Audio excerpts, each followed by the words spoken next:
Bismillahirrahmanirrahim. Assalamualaikum warahmatullahi wabarakatuh. Selamat berjumpa kembali siswa sekalian di dalam materi pembelajaran untuk pelajaran sejarah Indonesia kelas 11 MIPA maupun IPS. Dalam kesempatan ini kita akan membahas tentang peran dari para tokoh di dalam memperjuangkan kemerdekaan Indonesia, yang nanti akan kita mulai dari masa pergerakan nasional sampai nanti menjelang proklamasi. Kita lihat yang pertama, yaitu tentang kompetensi dasar, di mana nanti diharapkan Anda bisa menganalisis peran tokoh nasional dan daerah di dalam memperjuangkan kemerdekaan Indonesia.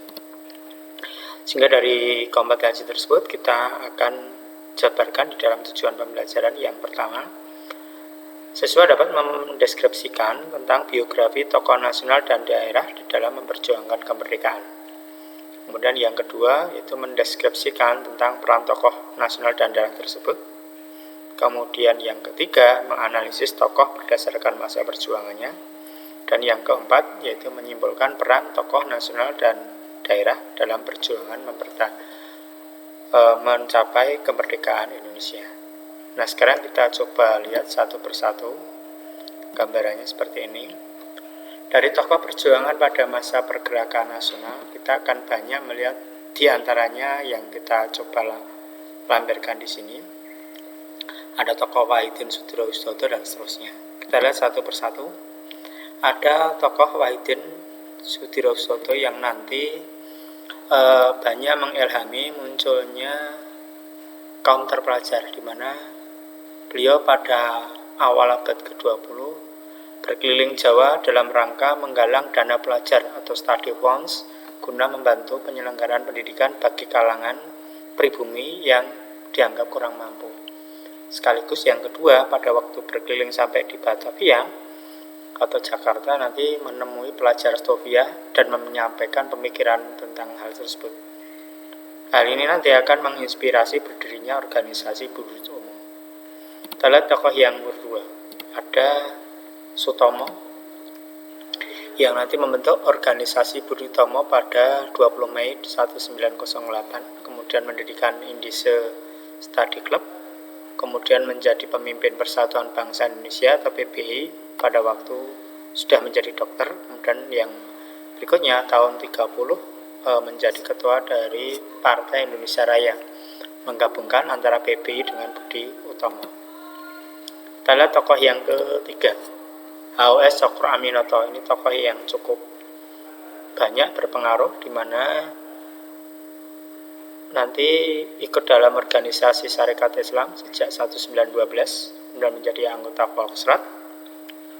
Kemudian sering memberikan kritik kepada pemerintah kolonial Hindia Belanda. Kemudian beliau nanti akan menginspirasi munculnya tokoh-tokoh nasional yang lain seperti Insinyur Soekarno, yang pada waktu sekolah di tingkat SMA atau AMS di Surabaya, beliau tinggal di rumah dari H.O.S. Cokro Aminoto. Kita lihat dari tokoh yang keempat. Ini ada Ki Hajar Dewantoro, atau yang nama aslinya adalah Suwardi Suryaningrat, yang nanti pada waktu masih muda, gambarannya seperti ini, banyak aktif di dalam Budi Utomo di awalnya. Kemudian berikutnya beliau mempelopori Indise Partai bersama Dowes Dekker dan Cipto Mangunkusumo. Kemudian mendirikan Taman Siswa di tahun 1922 sepulang dari eksterniran ke negeri Belanda. Dan kita lihat tokoh yang ketiga, ada Soekarno. Ini gambar pada waktu beliau masih kuliah ya, di Teknik Hawk School Bandung, atau yang sekarang jadi ITB.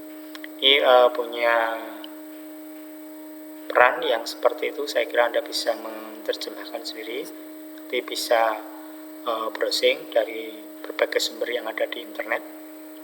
Kemudian tokoh yang berikutnya, ini tokoh Muhammad Hatta. Kebetulan kita coba carikan, ini yang tengah belakang, ini adalah Muhammad Hatta. Pada waktu beliau masih ada di Belanda, pendidikan di sana. Kemudian nanti akan punya peran yang cukup penting, selain nanti aktif di dalam Young Sumatran Bond, juga menjadi ketua dari PII atau Perhimpunan Indonesia, Indische Vereniging. Kemudian yang berikutnya ada tokoh yang cukup terkenal juga, ada Cipto Mangunkusumo, di mana tulisannya bersama Ki Hajar Dewantara atau Suryati Suryamiret nanti akan mendirikan Indische Partai. Kemudian tulisannya banyak dimuat di dalam surat kabar The Lokomotif dan Batavia's Nieuwsblad. Kemudian beliau nanti akan lebih banyak berkecimpung di bidang kesehatan. Kemudian yang berikutnya, silahkan Anda tebak kira-kira gambar siapakah beliau. Ini adalah gambar dari tokoh Agus Salim pada waktu masih muda. Di sini Agus Salim berperan penting dan berperan aktif di dalam organisasi Sarekat Islam. Di mana nanti tahun 1921 Agus Salim menjadi anggota Volksrat, kemudian tahun 1925 mendirikan Young Islam Bond. Kita lihat yang berikutnya lagi, Muhammad Yamin yang cukup terkenal. Selain ada sebagai wartawan, juga sebagai politikus, sebagai ahli tata negara, menjadi sastrawan, menjadi pujangga, dan bahkan menjadi sejarawan. Nah, ini nanti yang cukup terkenal nanti di dalam Kongres Pemuda di tahun 28.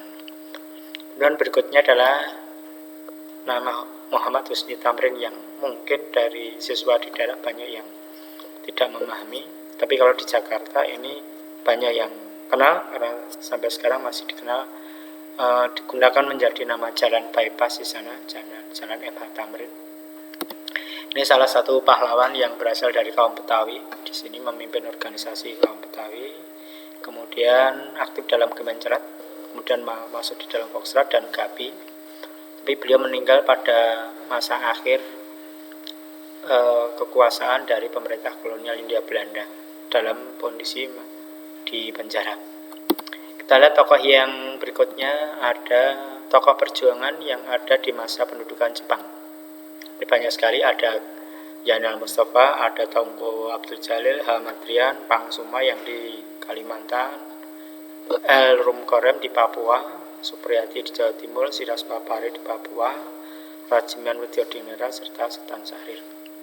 Ini ada beberapa tokoh yang kita munculkan dalam kesempatan ini. Kita lihat beberapa di antaranya, yakni Yanal Mustafa. Saya kira Anda sudah memahami sejak di SD. Salah satu tokoh perlawanan yang berasal dari Singaparna, dari Tasik, Jawa Barat, di mana menentang kebijakan Saekere. Kemudian yang berikutnya adalah Tunku Abdul Jalil yang melakukan perlawanan di Aceh. Nah, ini yang silahkan nanti Anda bisa perdalam sendiri. Kemudian yang berikutnya ada Rum Korem, di mana nanti melawan pendudukan Jepang yang ada di Papua, kemudian menggunakan strategi perang gerilya dan seterusnya. Berikutnya lagi ada Supriyati. Ini tokoh yang cukup menjadi fenomena tersendiri karena sudah diangkat jadi pahlawan, tapi sampai saat ini untuk makamnya dan seterusnya itu tidak diketahui. Dan yang berikutnya ada Silas Papare yang juga berperan di Papua, kemudian Rajiman Widyodiningrat yang nanti terkenal menjadi salah satu tokoh di dalam BPUPKI. Kemudian ada tokoh berikutnya adalah Sultan Syahrir yang nanti cukup terkenal dari zaman Jepang sampai nanti pada masa kemerdekaan. Demikian yang bisa kita sampaikan. Untuk materi lebih lanjut bisa Anda browsing di internet, Anda baca buku materi yang ada di perpustakaan sekolah. Untuk memahami lebih lanjut, silakan Anda kunjungi channel dari SMAN 1 Boyolali Official Channel. Saya kira cukup sampai sekian dulu. Terima kasih. Kita akhiri. Wassalamualaikum warahmatullahi wabarakatuh.